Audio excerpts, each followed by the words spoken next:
Welcome, welcome, welcome, welcome. Prophetess Pettway to Heal Me Now, Reimagine 2021. Seize the moment at Greater Faith Hope Center. I'm so excited about my church that we have come together and decided we want to be a beacon of light all over the nation, to be the catalyst to the healing and the victory of those that are in a battle and in a struggle. And at the same time, we're not exempt. So we prepared because God's voice spoke to me and said, host a retreat. We are prepared every year to make sure we're not bleeding while leading, that we actually go in and check mark and make sure at that moment we're checking off as many things that have been poisonous, cankerous, and just troublesome to us, so we can walk out of Heal Me Now, right? Reimagining what we have reimagined, actually execute what we have reimagined. And so I'm so honored to have you here at Heal Me Now, Reimagine, seizing the moment to be able to bring your story for His glory. If it had not been for the Lord on our side, I'm going to look at you and talk to you. If it had not been for the Lord on my side, I honestly don't know where I would be. I've struggled. I've laughed. I've had friends. I lost friends. I messed up friendships. Others messed up friendships with me. Listen, I've hurt people. People hurt me. I've helped people. People have helped me. I'm saved by His power divine. And every now and again, there's a test, Pettway, to make me to understand, if it wasn't for God and the Holy Ghost power in you, you would have messed up. But thank God for Heal Me Now, that we can eat. Once we hear that word, we got 364 days that we can feast off that word, pull it back out of our hard drive, right? Use it when we need it the most, because we actually sat there and we pulled it into us. I am so grateful that God has a purpose and a plan through our struggle to be able to have videos like this, where we can actually tell our story unfiltered, unapologetically, for one reason. It's not for sympathy, but to tell somebody, look what I've been through, but I don't look like, act like, or feel like, Imam said, what I've been through. Can I just welcome, can I just introduce to some, and can I just, tell you that we have an awesome, awesome, awesome woman of God, Prophetess Joyce Pettway. I call her friend, I call her daughter, I call her homegirl. Yeah, we just laugh like that. I'm honored to have a prayer partner in my life. I'm honored. You're always honored to have someone that is consistent in your life. And I call you consistent. I can't call everybody consistent. You know, if you dial my digits, if I don't get it then, when I see your number on that phone, I'm calling you back. So I might have to bail you out. You know to call Pastor C back, because I might have to go into prayer, spiritual warfare, and bail her out. I have elated you all to introduce to some and present to others Prophetess Pettway, who is going to just tell us about her life, her struggle. I'm going to interject and I'm going to ask her some questions. Why don't you get a pen and paper? And why don't you journey with us on the life of Prophetess Pettway, from travesty to triumph? It's in your hands. Tell us who you are. It is, first of all, I want to say it is an honor to sit here with you and to just be a part of Heal Me Now. Oh my. Let me just tell you, it's addicting. Once you're in, you're in. It's an addiction. It's an addiction, I gotta tell you. Once you're in, you're in. I came one time, and I've been coming for years and years and years, and I will continue to come until eternity. And it is just amazing to sit before this woman of God, Pastor Cynthia Anderson, and to just let you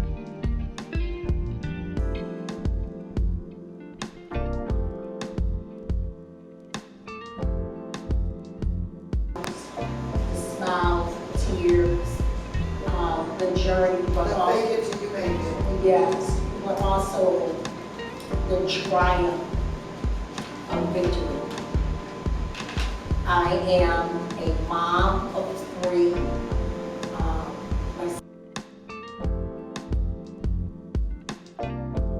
I think 16 grandchildren. Wow. 16. 16. 16. Wow. And they keep me busy. I am also an associate minister of the Antioch Missionary Baptist Church. Terry, Bishop Terry. Bishop James Terry Jr. Yes. Praises be to God.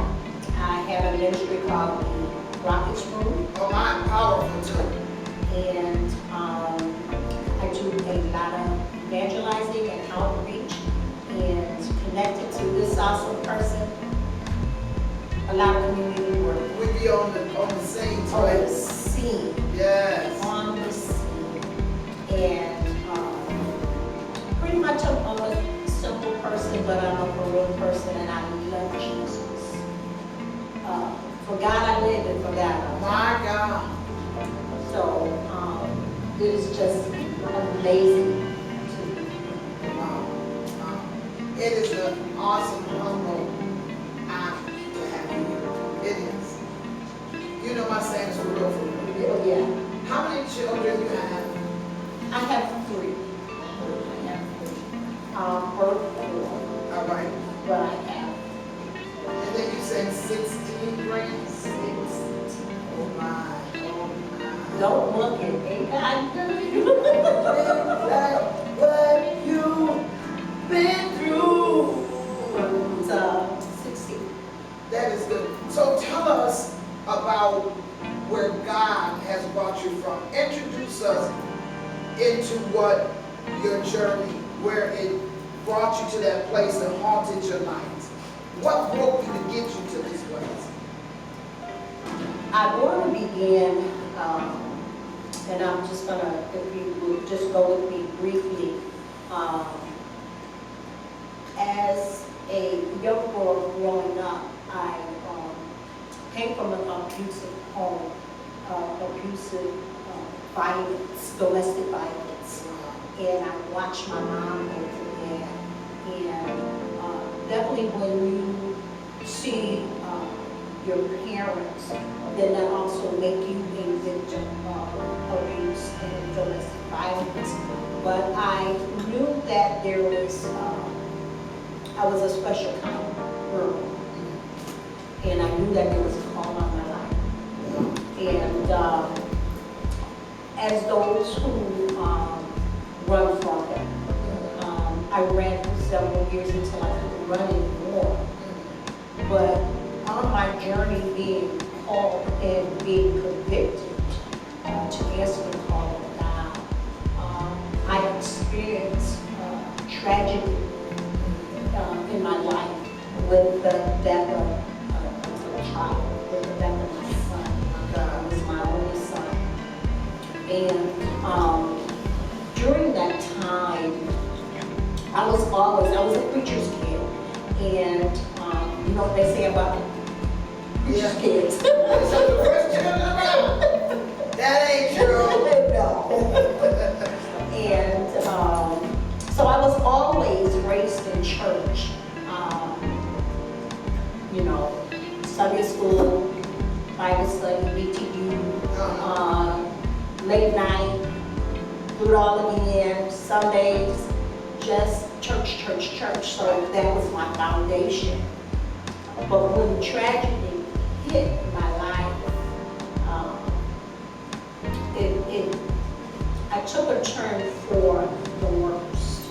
And let me just, when I say the worst, let me put it in terms as when you've been in church all your life, you know how to act it, you know how to shout it, you know how to quote it, but do you really know how to apply it? Right. When I lost my son, I walked away from my first love, which was Christ. My God. And when you are in a travesty of such, you seem like you would walk to instead of from. Jesus. But when you are in a state, in a mentality of flesh, and giving flesh what it wants, you don't really think about or reach for what you need. Right. So I lost my son to a train incident. He was tragically struck by a train and died right at my feet, you know, in my arms.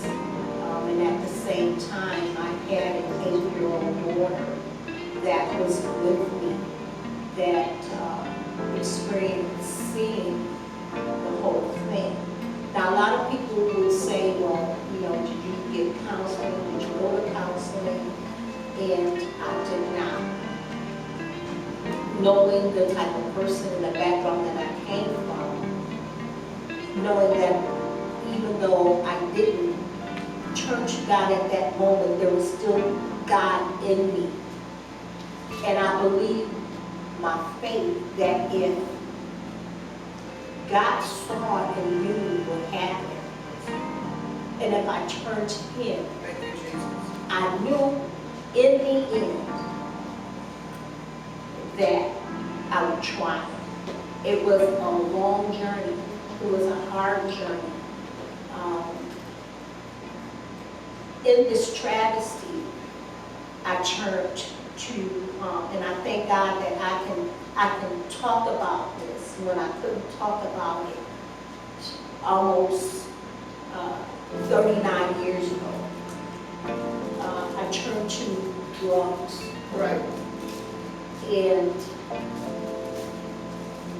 at one point, it was really bad. I saw myself disintegrating. I saw myself dying. And I knew that I couldn't live like this anymore. My God. Because even deep down inside of me, Christ still lived. He's still with. He still lived. But I did not acknowledge the light that was in me. It was almost that I was just battling with the light and with the God. Just one day I had a come to Jesus moment. Right. After several years of depression. Right. That's what I want you to talk about. What did that journey look like for you? People struggle with mental illness. They struggle with suicide. They struggle with being promiscuous. They struggle with violence. They struggle with kind of have a secret. The Bible says in Isaiah 43 and 2, when you pass through the waters, I'll be with you. And through the rivers, they will not overwhelm you. When you walk through the fire, you will not be burned or scorched, nor will the flame kindle. We read these scriptures, but our life in these scriptures don't seem like they merge. Because it looks like we go through the waters, we picture is what? Trouble, Yes. pain, Yes. hurt, mistrust, Yes. abandonment, Yes. misunderstandings, sleepless nights. Talk to us about that. Because this scripture, as you were talking, I just thought about, man, when you walk through the water, I'll be with you. It brought about a depression to the point where the sleepless nights, something to soothsay the moment of the hurt, the devastation, the tragedy, especially when you were there, when you saw it happen, and then losing a child. And then on top of that, that was my only son. When I say and I speak about depression, it's real. Days where there's dark rooms, I couldn't take care of my other children. I didn't want to eat. I didn't really want to dress, comb my hair, because I felt that I was abandoned. So how long did it take you before that scene, or do you still see that scene? How long did it take you before you got better, if it's a better, or? I was depressed. Oppressed, and I want to say and I battled for 16 years. And when I say, some people say, well, how long? Because you get into a mindset, it's almost like a disease, where you seem like there is no cure.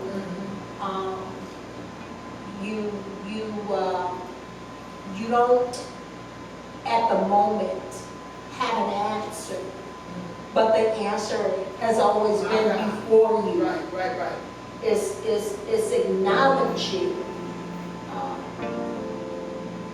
the hurt, it's acknowledging the pain, it's acknowledging the suffering, it's acknowledging the affliction. It's acknowledging everything that comes upon you at that time.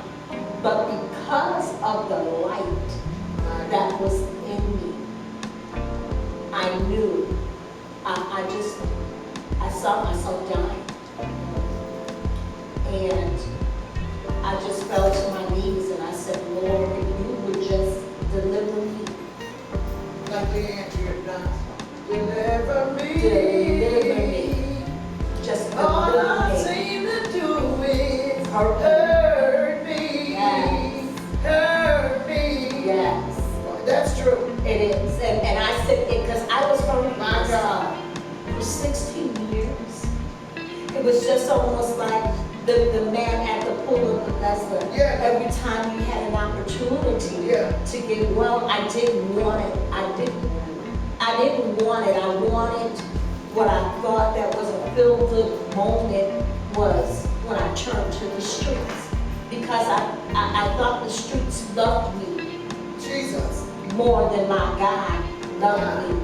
But he said, I came that I gave my only begotten Son. Right. And I can't that you might have life. And life more abundantly. The thief comes to what? Kill, steal, and destroy. And that's exactly what was happening to me. The enemy wanted me to feel as if my God had left me. Can I tell you, I had this very conversation this morning with somebody that's struggling depression. They said, I was up crying, I was screaming, I was hitting the wall, I was on the floor, dealing with the hurt, the rejection, the lies. And I said to them, I said, the deception of Satan is he's not going to show, we tend to blame God. Yes. If there's a God, why? Why? If there's a God, we blame God and we don't blame Satan.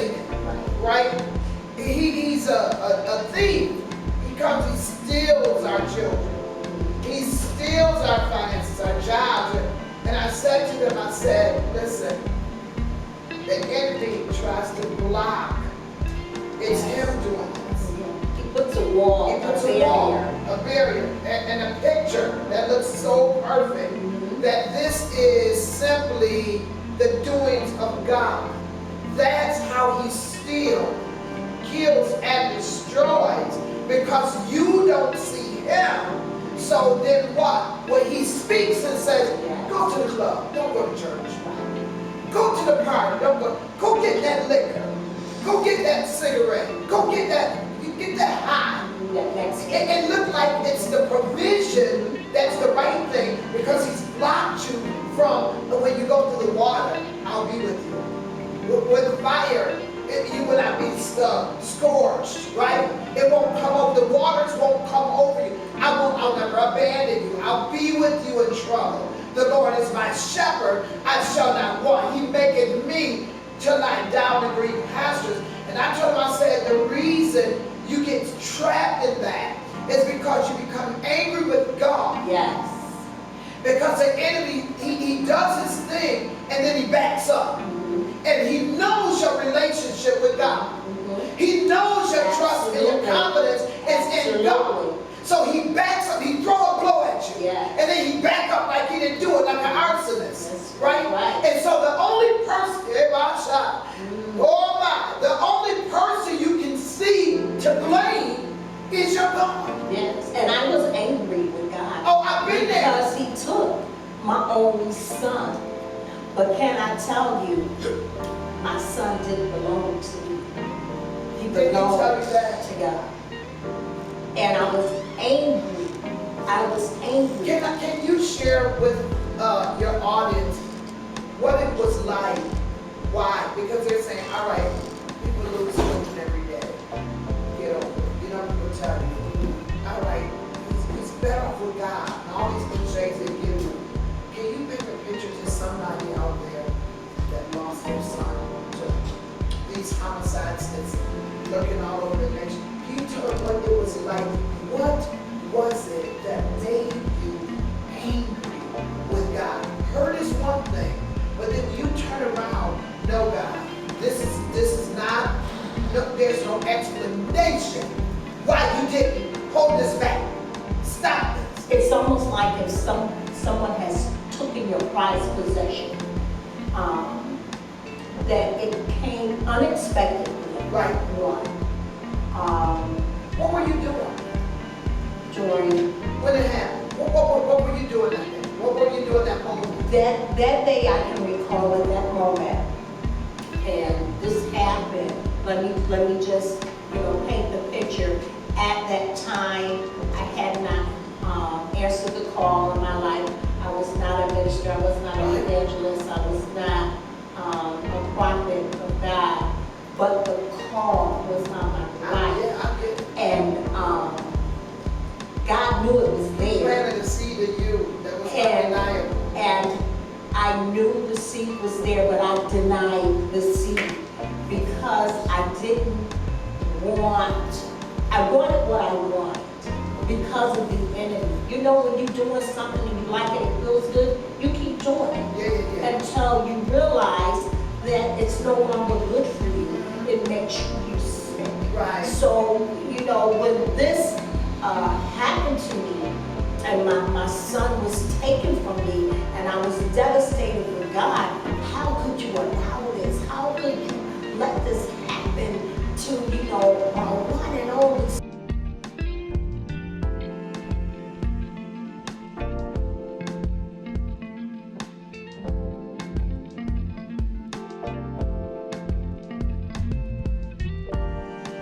No other God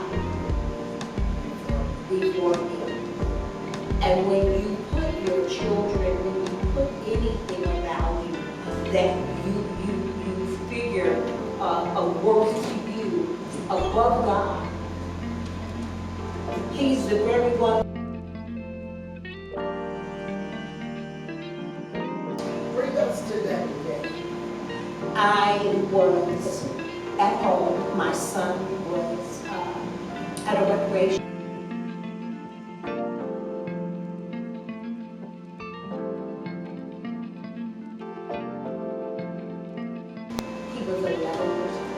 11 at a rec center. You're home, getting high. All right. I get a telephone call from them, and it was just like, you know, Mom, I'm almost done. I had our day planned out. It was during the winter, in December, and you know, working during that time. I said, this is Christmas time to go shopping, but I'm gonna feel good, Lord, because you know I'm doing me. I'm at home. I'm doing what what I love to do. Right. And he says, I'll be home soon, and I'm on my way. So I said, okay, I'll wait for you. What was his name? His name was Charles. Wow. Charles Washington Jr. Charles Washington Jr. Yes. But instead of me waiting for him to come home, I decided to go out and meet him. And when we met up, we met at the bus stop. I didn't have transportation at the time. I wasn't driving.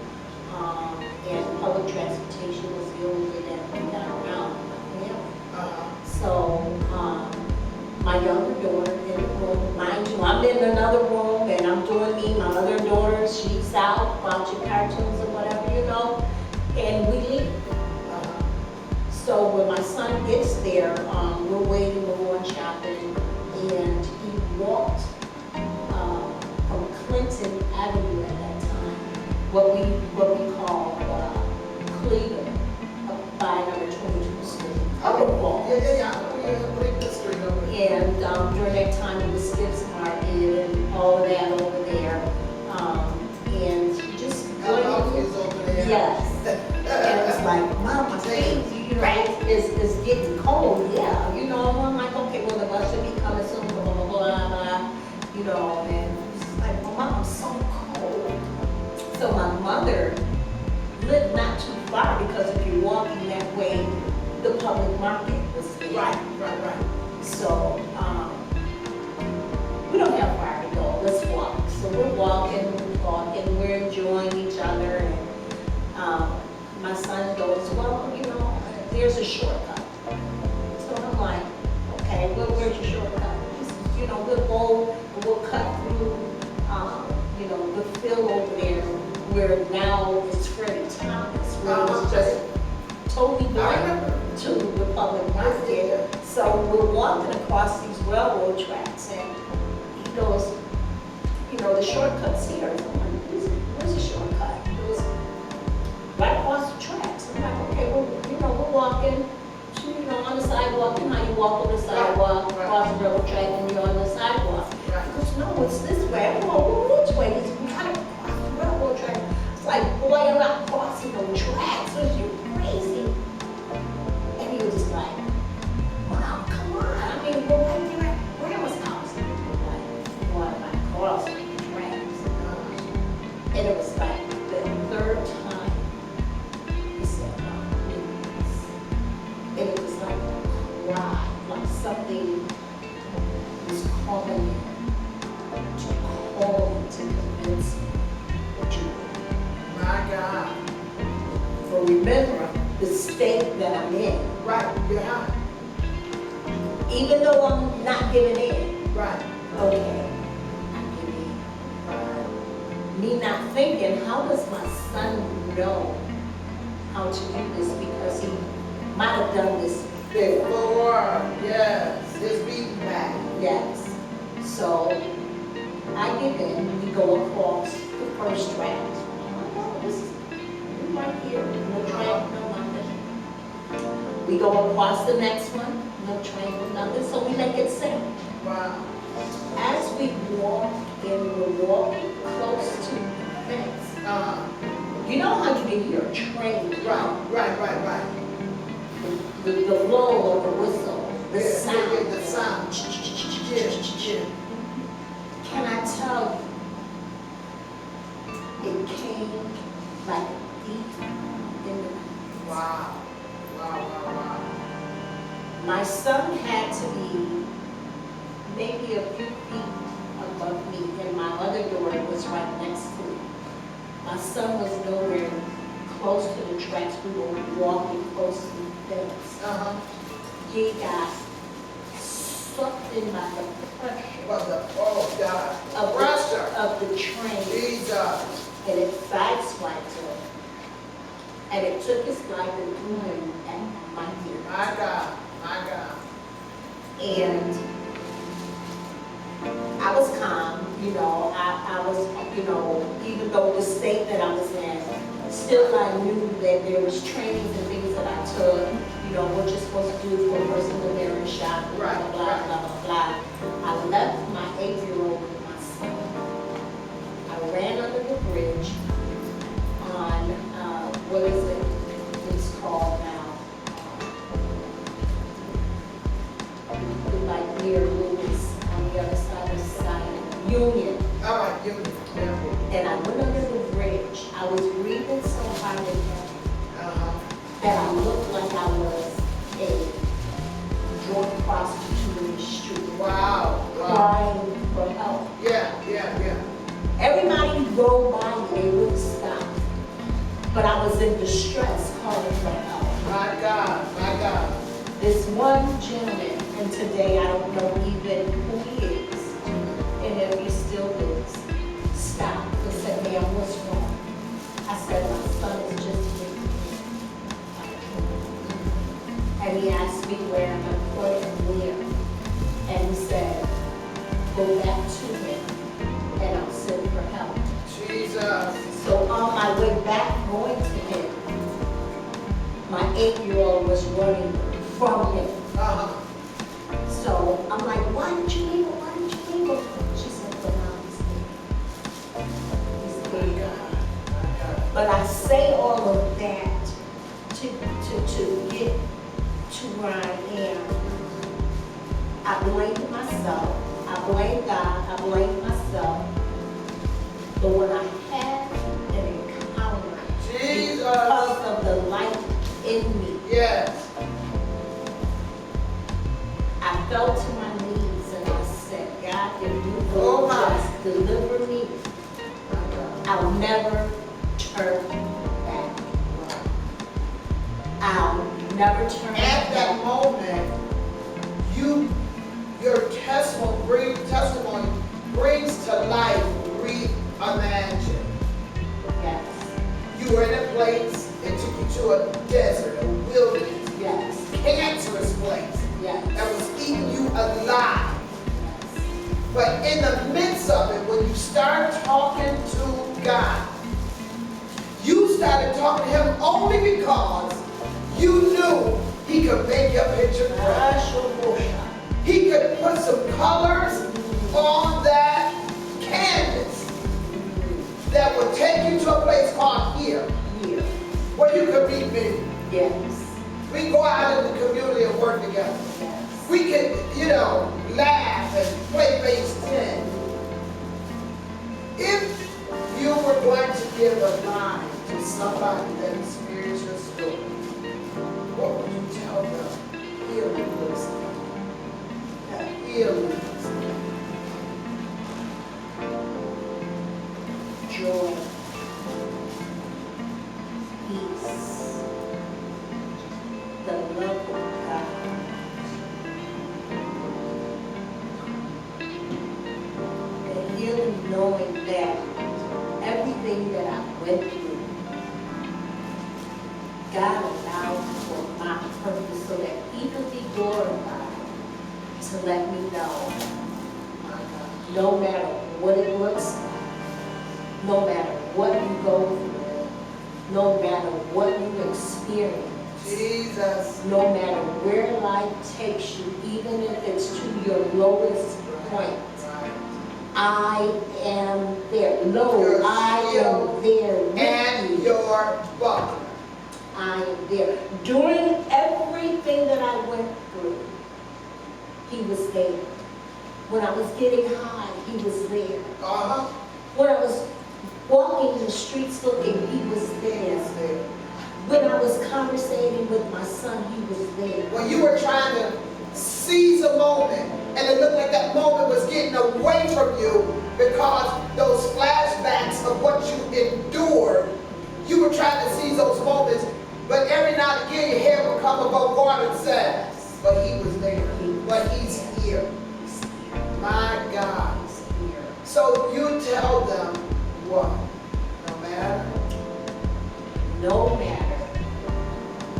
How the storms may come and how they may rise, God is a healer. You know what, Pettway? Healer. When I hear you pray on power surge, or I hear you pray on chain breakers, there is a whole different level of prayer. And I'll be on the prayer line when you pray. I'll be like, oh God, yes, God, yes, be to God. But behind every story, there's a praise and there is a prayer. Yes.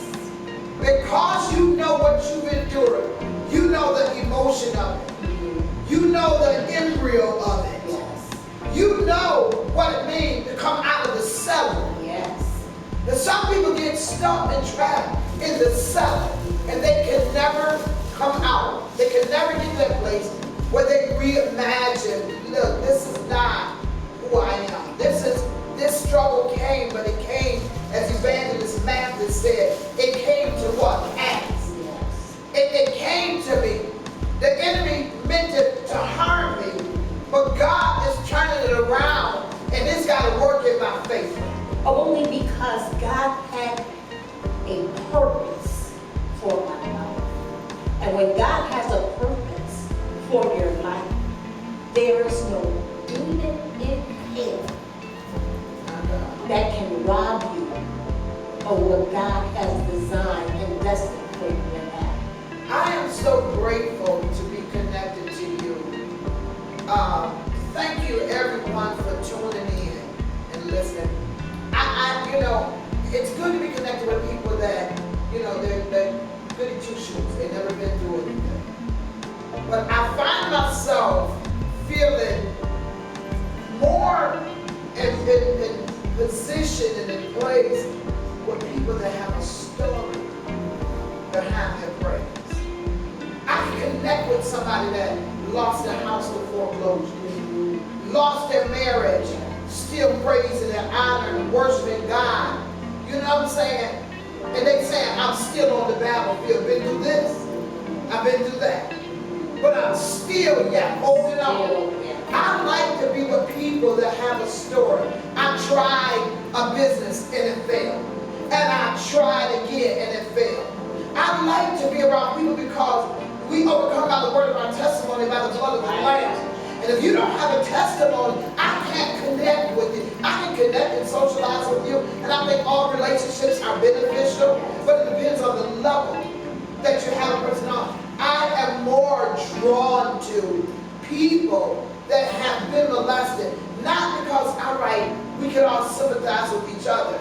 No, I like to hear victory testimonies. Yes. And it's also a test. Yeah, and it's a networking, right? Yes. Now, let's shift because we got to go in about 3 minutes. It's a networking where everybody's out here networking for, the almighty God.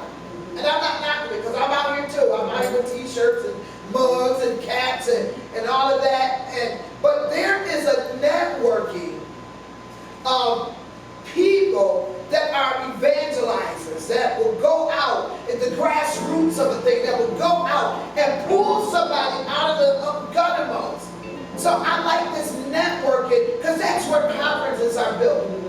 Somebody's going to come in and talk to you about being an entrepreneur, being a business person, going to the six-figure income and all of this from nothing, from social services and welfare. But then there's a spiritual part, and that's where we connect. Where we would tell people that we've been through suicidal thoughts. We've been through molestations. Drug addiction, the depression, the loss, the suicidal in the suicidal, not wanting to live, taking your life. When I tell you to be completely healed and be whole. Can I ask you, we gotta go. When somebody says, I'm completely made whole,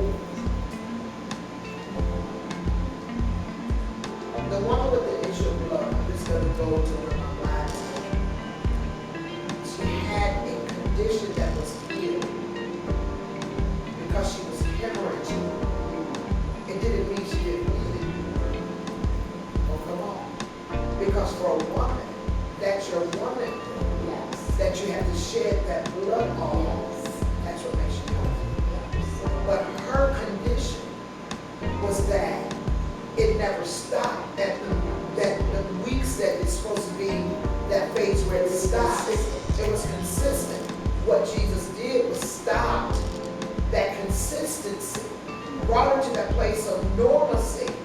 Yet there's still a bleeding, but not ever like that again. Definitely. So somebody that's struggling, and that's the people I like to connect to, because there's that sect of people that feel like because it still bothers me here and there, I don't know how to get to that place called wholeness.